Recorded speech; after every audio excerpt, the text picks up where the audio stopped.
caring boy, my mother told the new headmistress. They smiled at each other. You know, like they knew. A caring boy's school life isn't always the easiest. Children can be cruel, they say. I was below average at almost everything. He tries, they said, but sometimes he doesn't quite understand, and he tends to make lots of silly mistakes. I was pleased to get through school, and even more pleased to get onto a paid apprentice scheme. It was for here, this super secret wing of a branch of the Ministry of Defence. I had to do all the security checks. My boss was the assistant of the assistant of the head caretaker's assistant. The job, I was told, was to open up and shut at the beginning and the end of each day, to empty the bins, and to clean. Despite a few broken brush heads, my first year passed without much to comment on. Then 1 week after the anniversary of starting, my boss suffered a nasty fall down some stairs. I was first on the scene and could see the floor was wet. I was sure I put out that wet floor sign. I thought I'd better dry it up before anyone else got there. You know, in case they fell as well. Sadly, my boss never recovered. But the good news was, I was promoted. You could say I was lucky. But I guess you make your own luck, don't you?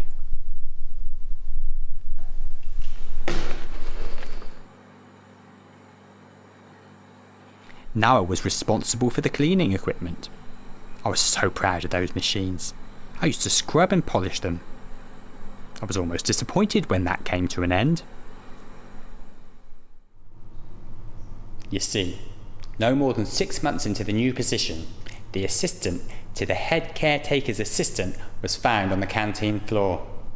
Electrocution, they said. Well, a lot of the machines were very old. I mean, I was always having to tape up the cables. They said I was most qualified to take over from him. I started the day after the funeral. After that accident, I thought I'd better take much better care of the equipment. After all, I was now in charge of the main caretaker's equipment store. So I regularly changed the plugs, took things apart, put them back together. No one was more devastated than me when the head caretaker's assistant, my then boss, was killed in a fire. In that very room. He used to nap in a chair in the corner, next to the old vacuum I'd been fixing. I didn't tell anyone about the vacuum. Of course, we got new equipment straight after that. And I got another promotion.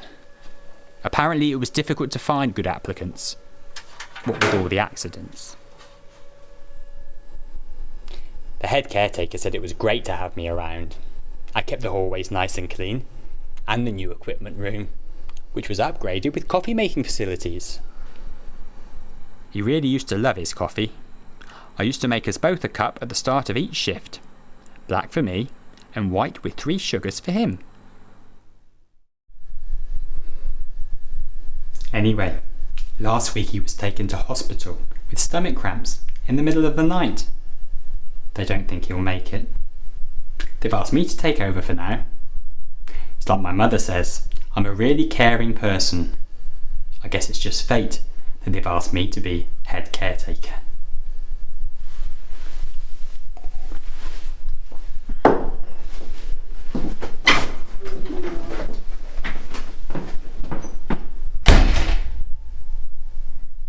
Especially if somewhere as important as this, all those big machines and buttons. Luckily I don't need to understand it. I was never good at school. Well, I told you that, didn't I? I just have to clean it and make sure I don't make any silly mistakes.